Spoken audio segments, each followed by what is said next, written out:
नमस्कार, हमारे चैनल में आपका स्वागत है। मैं हूं रामचंद्र मौर्य। साथियों, 2024 के साथ साथ 3-4 राज्यों में होने वाले चुनाव की गहमागहमी बढ़ गई है। भारतीय जनता पार्टी तो 2 राज्यों में चुनाव संपन्न कराने के लिए टिकटों का वितरण भी करना शुरू कर दी है। छत्तीसगढ़ और मध्य प्रदेश में भारतीय जनता पार्टी की पहली लिस्ट जारी हो चुकी है और कुछ निराश और कुछ खुश हुए हैं उम्मीदवार। जो निराश हैं वो बगावत कर रहे हैं, जो खुश हैं वो मोदी मोदी कर रहे हैं। तो जो नाराज हैं वे पार्टी की नींव हिलाना चाहते हैं और जिसे टिकट मिली है उसे हराने की कवायद कर रहे हैं। और जो जीते हैं वो प्रधानमंत्री नरेंद्र मोदी का हाथ मजबूत करने और 2024 के लिए भी रणनीति बनाने में लगे हुए हैं। लेकिन भारतीय जनता पार्टी संगठनात्मक तौर पर जितना 2014 और 19 तक मजबूत थी उतना मजबूत आज की तिथि में नहीं रह गई है। पहले पार्टी में अनुशासन था और पार्टी में नरेंद्र मोदी की चलती थी, मोदी मैजिक चलता था। मोदी है तो मुमकिन है के आधार पर चुनाव जीता जाता था और फैसले लागू किए जाते थे। लेकिन आज वह स्थिति नहीं रह गई है। ऑर्गेनाइजर अखबार में छपा है कि मोदी मैजिक न तो इन 3-4 राज्यों के चुनाव में काम करेगा और न 2024 के लोकसभा चुनाव में काम करेगा। ऑर्गेनाइजर आरएसएस का अखबार है और सिर्फ मोदी मैजिक ही नहीं बल्कि हिंदू मुस्लिम ध्रुवीकरण भी नहीं चलेगा, जो कि अभी तक जिसके आधार पर जिसकी पहचान भारतीय जनता पार्टी की है चुनाव जीतने के लिए सांप्रदायिक ध्रुवीकरण करना और चुनाव जीतना, जो पहचान है वो पहचान भी अब कामयाब नहीं हो रही है, ऐसा आरएसएस का मानना है। और अब तो मोदी ने भी मान लिया कि मोदी मैजिक नहीं चलेगा। अंदरूनी जानकारियां जो भारतीय जनता पार्टी के अंदर से आती हैं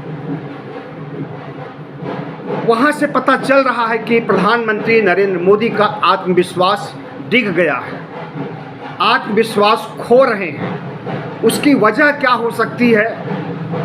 बहुत सी वजहें हैं। एक तो राहुल गांधी का बढ़ता हुआ ग्राफ, राहुल गांधी का बढ़ता हुआ कद और कांग्रेस में जोश और कांग्रेस में वो हौसला जो 2014 में 2019 में नहीं था, वो हौसला आ गया। जब सामने का दुश्मन मजबूत नज़र आता है तो छक्के छूट जाते हैं समर में, लड़ाई के मैदान में।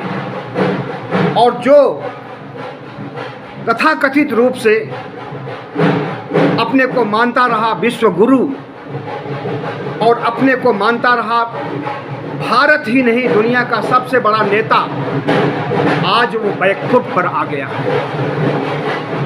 तो साथियों, आरएसएस के अखबार ऑर्गेनाइजर में जो कुछ छपा है, हम अगर उसको नहीं भी लेते हैं तब भी जिस तरह से सुप्रीम कोर्ट में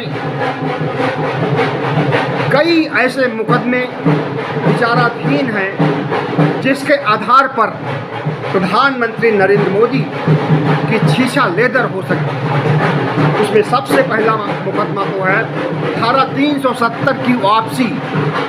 और जहां तक अंदरूनी सूत्रों से पता चल रहा है, लोगों से पता चल रहा है, या जिसे कहें कि सूत्रों से पता चल रहा है, उसके आधार पर यही कहा जा सकता है कि धारा 370 की बहाली होने जा रही है जम्मू कश्मीर में।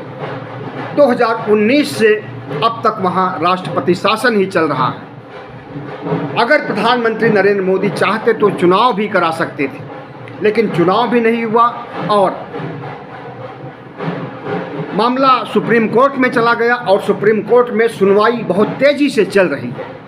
इसी तरह से बिल्किस बानो कांड पर भी सरकार को घेरा है सुप्रीम कोर्ट ने और कई ऐसे कड़े सवाल पूछे गए हैं गुजरात सरकार से और केंद्र से और पुलिस प्रशासन से, जिससे कि सरकार सख्ते में आ गई है। बिल्किस बानो कांड के बारे में आपको पता ही होगा कि इस महिला के साथ दरिंदगी की गई थी, बलात्कार किया गया था। 11 सवर्ण जातियों के लोग, जिसमें ब्राह्मण बहुतायत थे, ने बलात्कार किया था और इसके घर के लोगों का सफाया कर दिया था, कत्लेआम कर दिया गया था। उसकी एक छोटा सा बच्चा लगभग 3-4 साल का था, उसको पत्थर पर पटक करके मार डाला था इन बलात्कारी दरिंदों ने और इन्हें सज़ा होती है आजीवन कारावास की। 14 साल की सज़ा पूरी होती है। उसके बाद प्रधानमंत्री नरेंद्र मोदी, आरएसएस की कृपा से, योगी आदित्यनाथ की कृपा से, भगवा गैंग की कृपा से उन्हें रिहा कर दिया जाता है और मामला हाई कोर्ट में जाता है, फिर सुप्रीम कोर्ट में जाता है। अब सुप्रीम कोर्ट सुनवाई कर रहा है बिल्किस बानो कांड पर भी। तो भारतीय जनता पार्टी के लिए चुनाव अभी राज्यों के हैं, उसके सामने टिकट का बंटवारा भी शुरू हो गया है। लेकिन जिस तरह से भारतीय जनता पार्टी के सामने संकट, आसन्न संकट उत्पन्न हो गए हैं, उससे हमें नहीं लगता कि राज्यों का चुनाव जीत सकेगी। एंटी इनकम्पेंसी तो है ही है मध्य प्रदेश में, साथ ही भ्रष्टाचार का मामला इतना ज़्यादा है कि यहाँ पर भी कर्नाटक की स्थिति उत्पन्न होने जा रही है और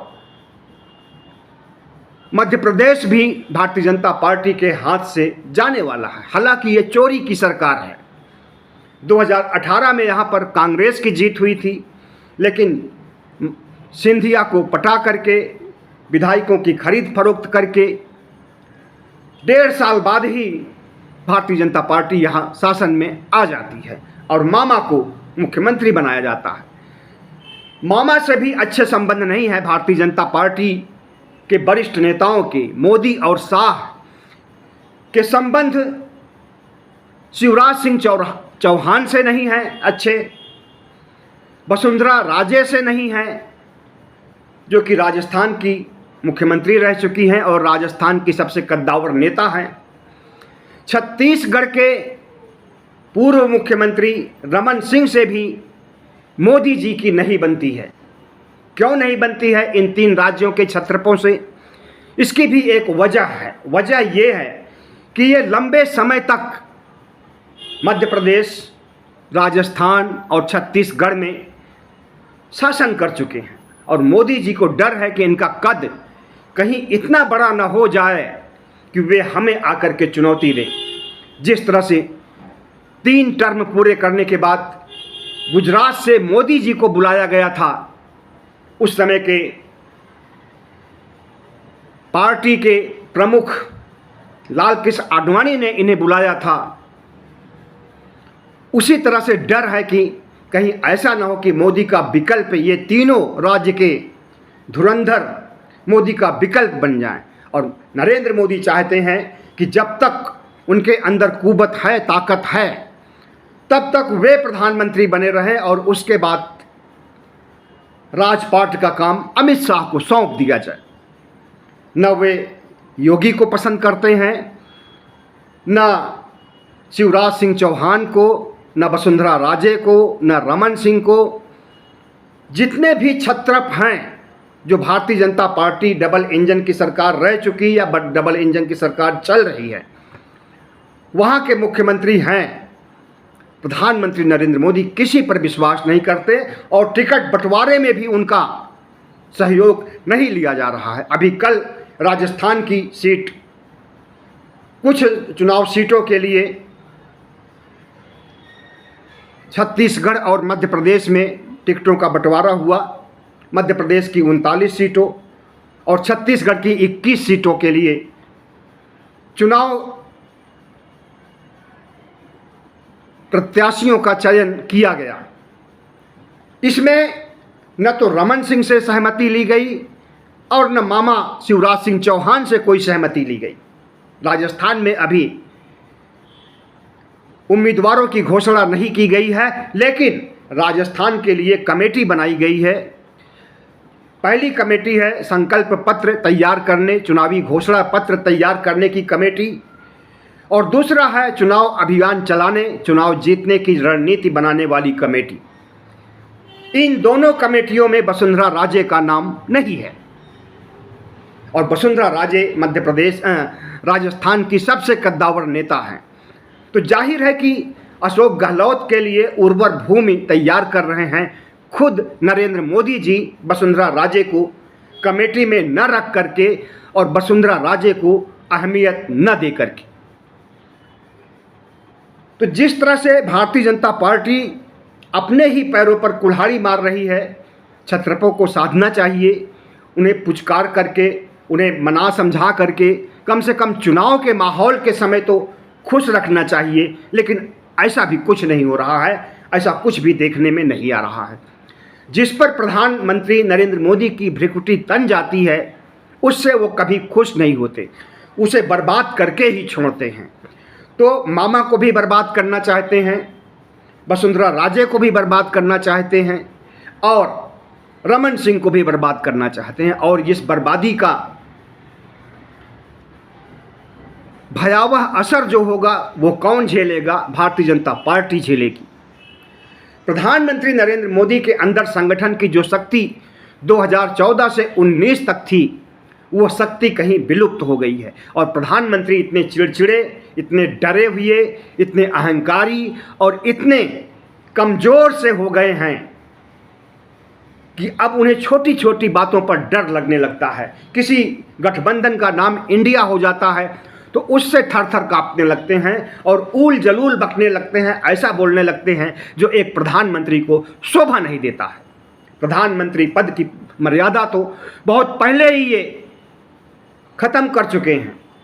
प्रधानमंत्री पद की मर्यादा 2014 के बाद से ही, जब से इन्होंने कुछ ऐसी हेट स्पीच दी है जिससे कि इनकी जग हंसाई हुई है, ऐसी बातें कही हैं जो कि अवैज्ञानिक और गंवारपन का उदाहरण है। नाले के पानी से, नाले की गैस से चाय बनाने की बात कहना, बादल रडार में छिपे हुए हैं इसलिए दुश्मन को पता नहीं चल पाएगा, अटैक कर दो। इस तरह की गंवारू भाषा और गंवारू बातें जब प्रधानमंत्री नरेंद्र मोदी कहते हैं, सिर्फ इतना ही नहीं, सोनिया गांधी को जर्सी गाय, कांग्रेस की विधवा,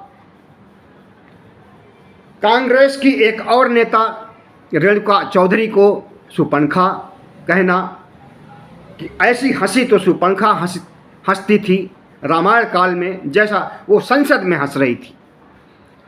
तो प्रधानमंत्री ने मुसलमानों के लिए क्या क्या नहीं कहा, शमशान, कब्रिस्तान, ईद में लाइट आती है, बिजली आती है तो होली में क्यों नहीं आती, कपड़े से पहचाने जा सकते हैं मुसलमान, मुसलमान कुत्ते के पिल्ले के बच्चे की तरह हो जाते हैं,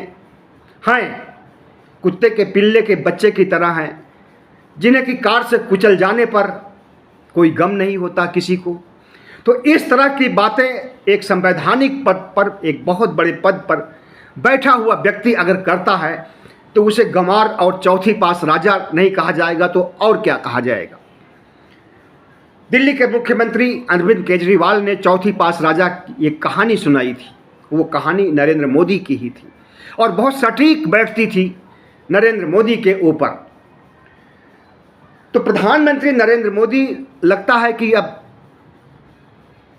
उम्र के पड़ाव पे जितनी जैसे जैसे उम्र बढ़ रही है वैसे वैसे उनकी सोचने की क्षमता, समझने की क्षमता कम होती जा रही है। और प्रधानमंत्री नरेंद्र मोदी को चाहिए कि अगर उनके अंदर क्षमता का अभाव हो रहा है तो अब पार्टी के शीर्ष पर न बने रहें, बल्कि किसी और को, अमित शाह को या जिसे चाहे उसे पदभार या जिम्मेदारियां दे सकते हैं, लेकिन नहीं देंगे, क्योंकि प्रधानमंत्री नरेंद्र मोदी इतना महत्वाकांक्षी हैं कि उनके बारे में तो अमित शाह ने कहा है कि अभी 50 साल तक राज करेंगे। 74 साल की उम्र हो गई है प्रधानमंत्री नरेंद्र मोदी की और अभी 50 साल और राज करेंगे। अभी अभी बयान दिया था अमित शाह ने।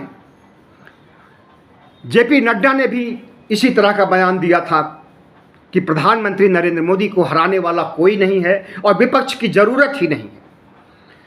तो भारतीय जनता पार्टी है तो बड़ी पार्टी, दुनिया की नंबर 1 पार्टी अपने को बताती है, लेकिन नंबर 1 की सोच उसकी अब नहीं रह गई है।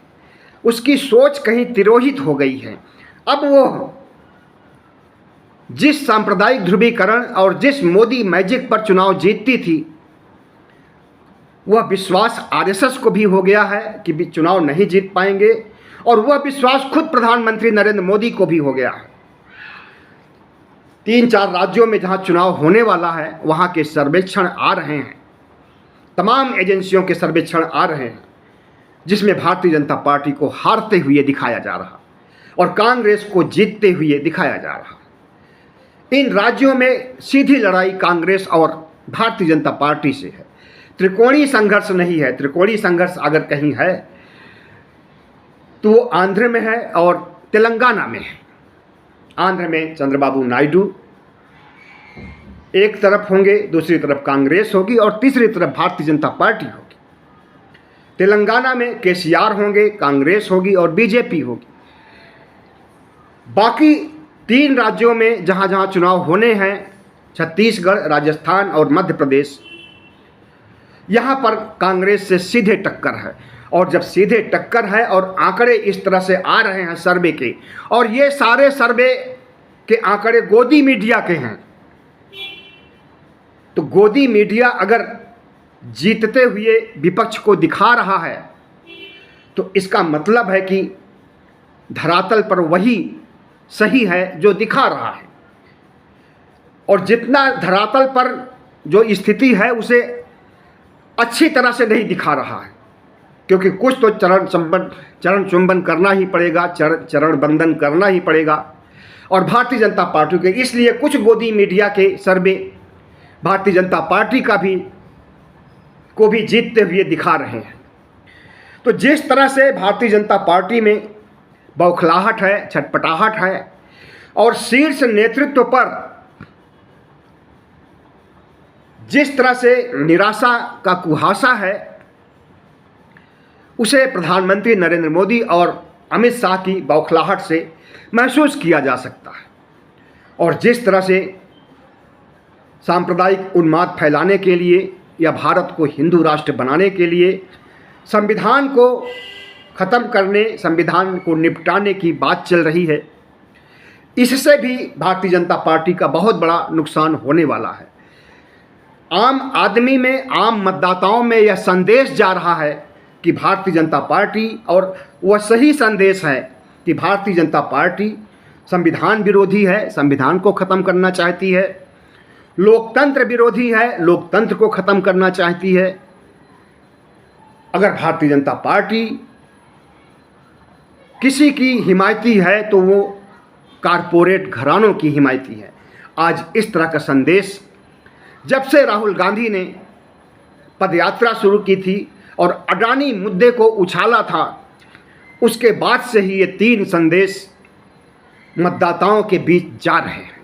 ऐसी स्थिति में आसन्न चुनाव जो 3 राज्यों के होने वाले हैं, इसमें तो भारतीय जनता पार्टी की दुर्गति होगी ही, हार होगी ही। लोकसभा चुनाव के सामने भी प्रश्न चिन्ह खड़ा हो गया है और प्रधानमंत्री नरेंद्र मोदी अब यह नहीं सोच पा रहे हैं कि वो संविधान को ख़त्म करने के बारे में सोचें या संविधान का साथ दें, जैसे कि अभी तक साथ दे रहे थे। संविधान के अनुसार शपथ ग्रहण किया प्रधानमंत्री पद का, संविधान के दायरे में रहना पड़ा सरकार चलाते समय, और सरकार के दायरे में आगे भी रहना पड़ेगा, संविधान के दायरे में आगे भी रहना पड़ेगा। तो प्रधानमंत्री नरेंद्र मोदी पसोपेश की स्थिति में हैं और चौतरफा परिस्थितियों से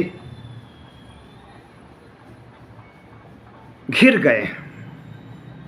इसलिए भारतीय जनता पार्टी के नेता ऐसे बकवास बयान कर दे रहे हैं जिससे कि लगता है कि उनकी बौखलाहट उनके चेहरे पर आ गई है और उन्हें खुद नहीं विश्वास हो रहा है कि न वो राज्यों के चुनाव जीत पाएंगे और न केंद्र के चुनाव जीत पाएंगे। ऐसी स्थिति में विपक्ष की मजबूती और विपक्ष की एकता, विपक्ष का खड़ा होना सबसे बड़ी चुनौती है प्रधानमंत्री नरेंद्र मोदी के लिए। और उस विपक्ष की एकता को तोड़ने के लिए प्रयास भी शुरू कर दिए हैं, लेकिन उस प्रयास में सफल नहीं हो रहे हैं। जहाँ जहाँ ईडी, आईटी, सीबीआई को भेज रहे हैं वो लोग ललकार रहे हैं। झारखंड में हेमंत सोरेन ने ईडी को ललकारा है और कहा है कि हम कोर्ट में जाएंगे, कोर्ट में अपील करेंगे तुम्हारे खिलाफ जो सम्मन भेजा है, किस आधार पर सम्मन भेजा है, ललकारा है। इसी तरह से तेजस्वी यादव जो कि उप मुख्यमंत्री हैं बिहार सरकार में, उनको भी घेरने की कोशिश किया, लेकिन वो चिल्ला चिल्ला के कह रहे हैं मैं इनसे डरता नहीं हूँ। जिस तरह से केजरीवाल कह रहे हैं कि इनसे डरिए नहीं, इनका मुकाबला कीजिए, अगर डर गए तो इनका सामना नहीं कर पाओगे। तो इस तरह से अब विपक्ष पहले जैसा विपक्ष या डरा हुआ विपक्ष नहीं रह गया है। डरे हुए विपक्ष में अगर कोई है तो केसीआर है, नवीन पटनायक हैं और मायावती हैं। और इन्हीं के सीबीआई, ईडी, आईटी के डर से ही ये चुप बैठे हैं और भारतीय जनता पार्टी की बी टीम बने हुए हैं। लेकिन अब वो समय आ गया है कि इन्हें भी मुखर हो जाना चाहिए और प्रधानमंत्री नरेंद्र मोदी का चाल चरित्र, चेहरा समझ लिया, इनका भविष्य समझ लिया। ये न राज्यों में जीतने वाले हैं न केंद्र में जीतने वाले हैं। इसलिए निडर होकर के मायावती को भी, केसीआर को भी, नवीन पटनायक को भी सामने आना चाहिए और इंडिया में शामिल होना चाहिए। बहुत बहुत धन्यवाद। हमारे चैनल को सब्सक्राइब कीजिएगा, लाइक कीजिएगा और शेयर कीजिए।